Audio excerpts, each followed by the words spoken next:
একদিন একটা রেস্টুরেন্টের বাইরে বোর্ডে লেখা ছিল যে তুমি যা খাবে তার বিল তোমার দাদু পে করবে।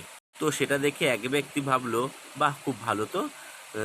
তো যাই, তো রেস্টুরেন্টের ভেতর ঢুকলো, ঢুকে ও যেটা যেটা ইচ্ছা করলো এসব অর্ডার দিতে লাগলো। আর অর্ডার দিল, যা যা ইচ্ছা করলো সেটা সব অর্ডার দিল আর খেলো, খুব মজা করলো। খুব মজা করলো, খাওয়া দাওয়া করলো।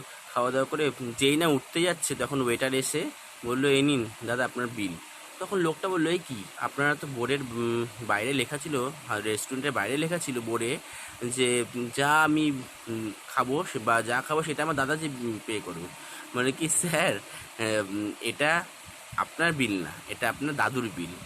তাই এখান থেকে কি শিক্ষা পেলাম আমরা? তুমি যেটা করবে সেটা তোমাকেই পে করতে হবে, অন্য কেউ পে করবে না। ভেবো না যে এটা কলিযুগ চলছে, যে এটা কলিযুগ শেষ হয়ে যাবে তাই বলে যা খুশি তাই করতে পারি, যাকে যা খুশি বলতে পারি, এরকম মনে করো না কখনো তোমরা। যা করছো তাই তোমার কাছে রিটার্ন আসবে। কেমন লাগলো ছোট একটা শিক্ষামূলক কথা বললাম? ভালো লাগে লাইক শেয়ার কমেন্ট করে দিও, আর একটু সাপোর্ট করো। হ্যাঁ, যে কোনো কথা বলার সময়, যে কোনো কিছু অর্ডার করার সময়, যা কিছু করার সময় কাউকে কিছু করে ভেবে করো, যে এটা কলিযুগ চলছে বলে যা কিছু করে ফেলবো এমন ভেবো না।